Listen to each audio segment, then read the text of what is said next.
Hey, welcome to Kai Food, cooking for the adventurous spirit. You want some real adventure, real food, and real excitement? Well, you're in the right place. I'm going to show you nice, simple recipes, easy cooking techniques, and some great adventures. Today's episode's all about free-range chicken. What is it? Where can you find it? And how to cook it?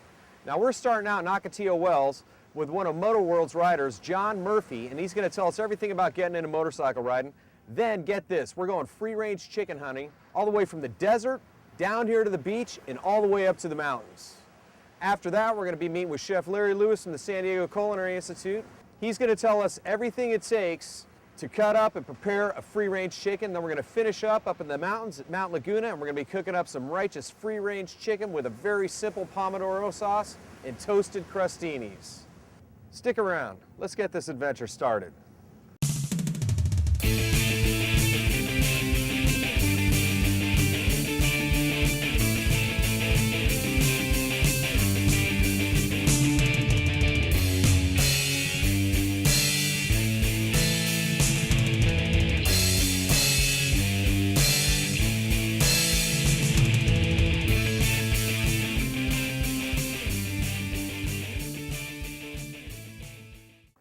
I'm out here in Ocotillo Wells, California, and you may wonder what I'm doing way out here in the middle of nowhere. Well, get this, I'm going hunting for free-range chickens. Now, you may think that a free-range chicken just roams free on the range, and I don't know if I really agree with that. But I got John Murphy from Moto World, one of their premier riders, and he's coming out and he's going to take us for a little ride all the way from the desert all the way up to the mountain, see if we can find any free-range chickens anywhere. Stick around, I'm going to go change.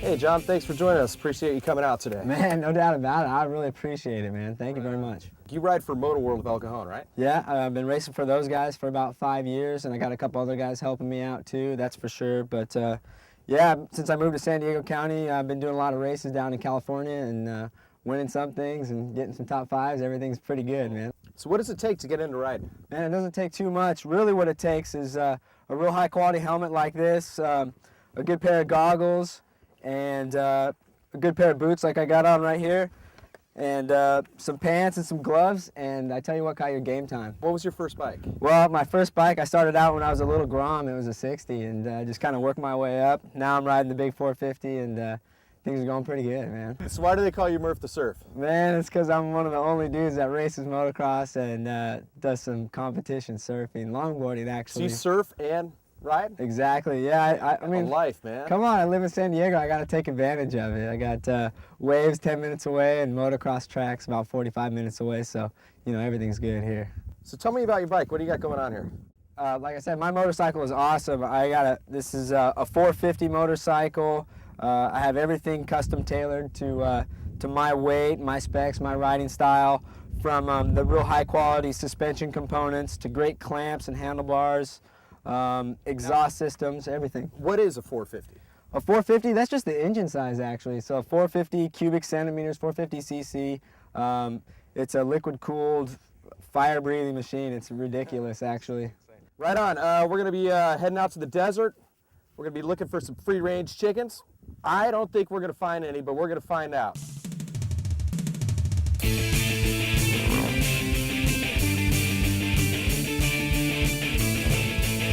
You seen any free range chickens roaming around? No, I haven't.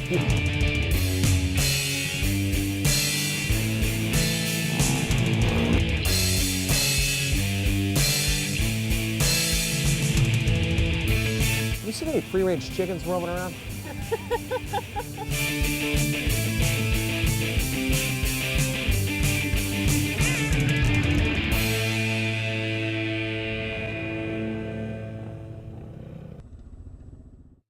I'm tired. We've been looking everywhere for chickens. I can't find one free-range chicken in this entire desert. In fact, there's nothing out here. All I find is rocks. Ended up rolling up into a place called Fossil Canyon up here, and I'm thinking if there aren't any live chickens, there may be a dead fossilized one buried in a wall somewhere, so we're going to look around for a little while. I found this.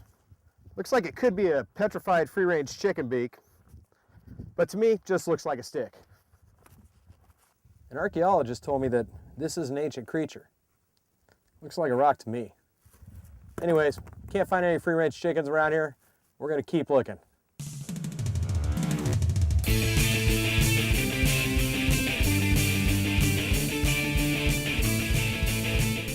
free-range chickens? Thank you.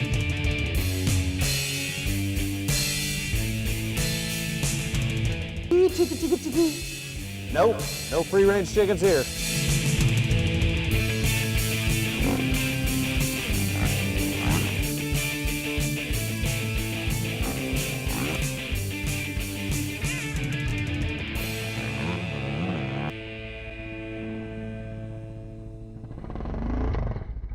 We did not see one free-range chicken. I think it's confirmed that there are no free-range chickens out on the range. So I'm heading off to the San Diego Culinary Institute to find out all there is to know about free-range chicken.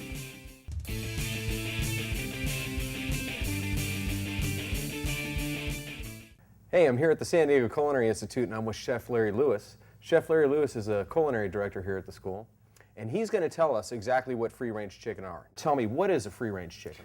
Well, a free-range chicken is a chicken that is given the opportunity to go outside, if they choose to do so. So let me get this straight. A free-range chicken is merely allowed access outside, but it could never actually go outside. It could spend its entire life inside a barn, and if it can see the outside, it's a free-range chicken. It's up to the chicken. They're in a crowded chicken coop. The door's open. They may not ever go outside the chicken coop, but as long as they're allowed access outside, they're still a free-range chicken. That is correct. As long as they have the access and the ability to go outside, it is considered free-range chicken. So actually, it's more like a Subway chicken, not necessarily a free-range chicken. That is true. That is true. Now, we've heard different terms in the past few years: natural, organic free-range chicken, hormones. We've heard all these things. What do all those terms mean? Let's start with organic. What does organic mean? Well, organic actually has two different meanings. One would be 100% organic, which means it has zero additives, zero fillers, zero chemicals in the feed whatsoever. That's 100% organic. Organic means that it can contain up to 10% of those fillers and other chemical additives to the feed, but it must be 90% organic. Okay, and then there's something that is also called with organic ingredients, and it's my understanding that's starts at about 70%. Mm-hmm. So 70% of the chicken could be made with organic ingredients, but the other 30% could be any of those fillers and all that stuff. The additional fillers and the additional chemicals that could be added to the feed itself. Okay, excellent. Well, right on. Hey, can you show us how to cut one of these chickens up? I'd be glad to. Okay. The first thing that we're going to do on this is to decide what our intention is for it. We're going to be cutting this, so there is no need to leave the second two joints of the wing on. So the first thing I'm going to do is to remove these two joints of the wing. Now, how come it's so easy to remove it right there? Because I'm cutting directly through a joint which is right through the cartilage. As long as you know where that point is, you can cut right through. I'm not actually cutting through the bone itself. So where's the wishbone in the chicken? The next thing that I'm going to do is to remove the wishbone. Now, this is something that most people do not do, but I'm going to be removing the wishbone, and this will then enable me to remove the entire breast. This is something that, whether you're doing chicken or whether you're doing turkey for a Thanksgiving or holiday meal, is beneficial because you don't lose any meat to the area around the wishbone. So the wishbone is being pulled out. Now the next thing that I'm going to do is to remove the legs. Now the legs, the meat in the legs is dark. How come the chicken breast is white? There is less coloration in the breast because there is less need for the oxygen. So what I've done is I've separated the skin from the leg and thigh and the breast, which will then enable me to put my fingers underneath the joint where the thigh bone comes in contact with the backbone. I'm going to pop those two joints out. Oh, lovely. Great sound, isn't it? Then I'm going to turn it over. Now this one section right here, these two small bulges, this is what's called the oyster. Now the oyster is a portion of the thigh meat that attaches to the back. So I'm going to make sure that I don't waste any of the meat to the bones. So I'm going to cut underneath the oyster. It's called an oyster because it resides in a hollow indentation that looks similar to an oyster shell, and it's a small piece of meat. So I want to be able to pull that out. Then I'm going to follow down the contour of the carcass, and I have one leg and thigh. Going around the other side, I will do the same thing. And 2 legs and thigh. Then I'm going to turn it over, and down the center of the breast is what's called a keel bone. So I'm going to cut on either side of the keel bone and straight down. This is why the wishbone needs to come out.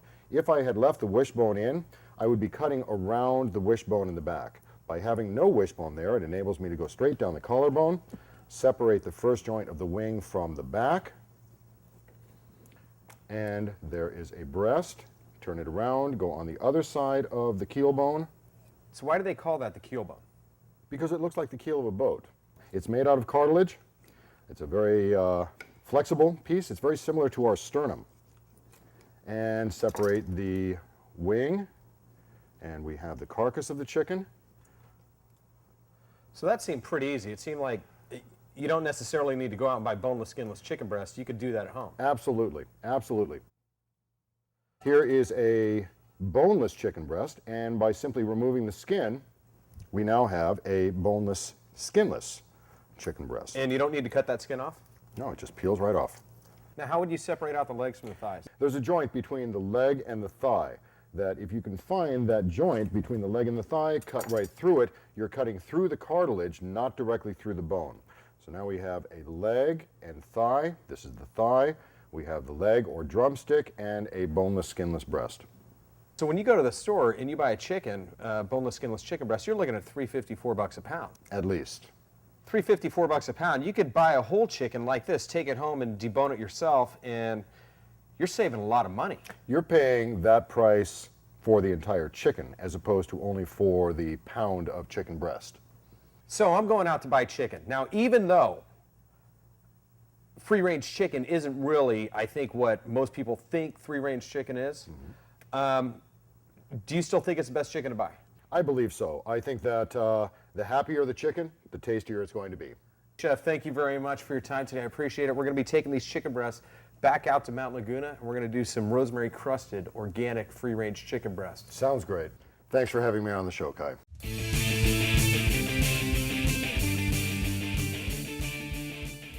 It was great to hear from Chef Larry at the San Diego Culinary Institute.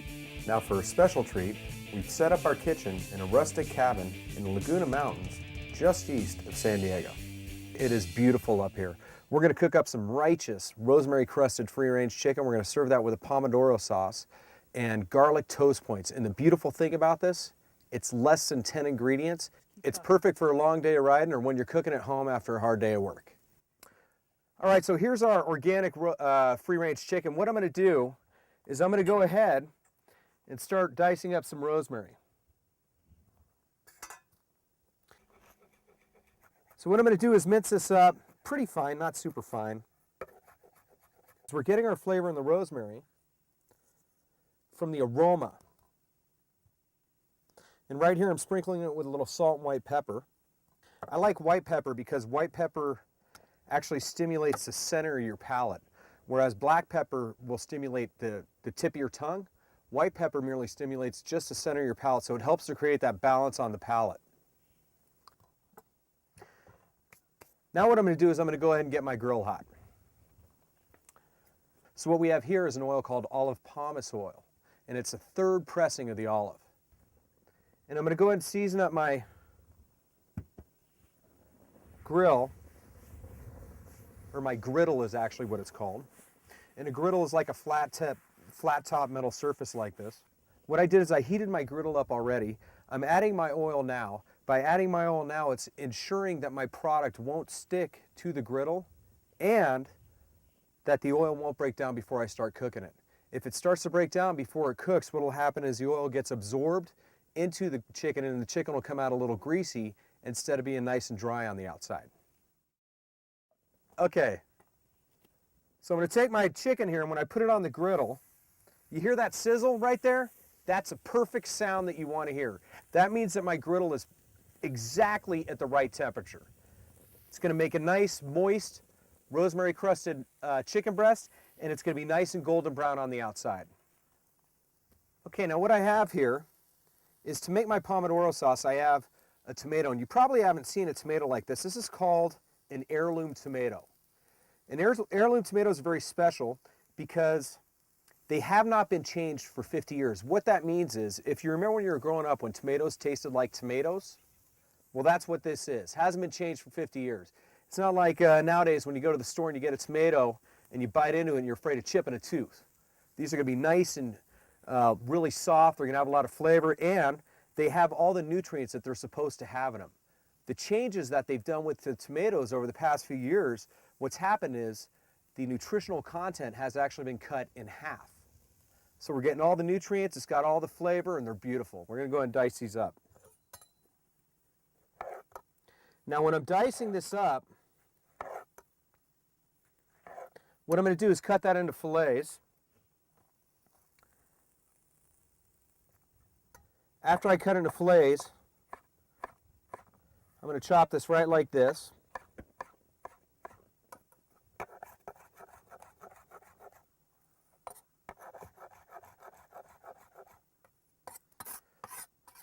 And I'm just going to take this and just scoop it all right into my bowl just like that. Now you don't need to be perfect doing this. Remember, you just had a long day camping, you just had a long day at work. Just knock it out. It's real quick, real rustic.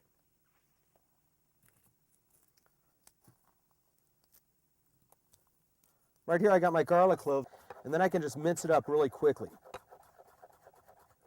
Doesn't need to be any more than that.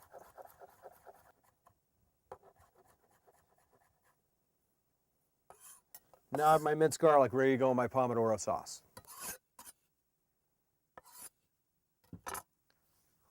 All right, let's see how the chicken's doing over here. Now what I'm looking for here is a nice golden brown color. It's not quite done yet. So what I'm going to do is I'm going to go back and I'm going to finish mincing up my pomodoro sauce, get it ready to go. I have my basil here, and all I'm going to do is just go ahead and tear the leaves off. It doesn't need to be perfect or anything like that. Just grab some leaves, rip them off. And I'm going to take these, I'm going to roll this up just like this. And then what I'm going to do is just slice that right like that. That particular cut right there is called chiffonade, if you want to know the exact technical term. So I'm going to put that basil in right like that. So right here I have my garlic, I got my beautiful heirloom tomatoes, I have my chiffonade basil. I'm going to hit this with a little salt and pepper, right like this. And all I'm going to do is a really quick saute with a little of that olive pomace oil right after the chicken's done. So I got some beautiful sourdough bread right here. And what I'm going to do is I'm going to go ahead and slice this up. After I get a few sliced off, I'm going to go ahead and take another clove of garlic. I'm going to slice it in half right like this. And I'm actually going to use this just to brush down the bread. Before I do that, I'm going to go ahead and hit the bread with a little olive oil. I'm going to toast this bread off on the griddle. Take this, I can just smear this around with my finger. Don't need to get real technical with it. All right, it's time for us to go ahead and flip our chicken.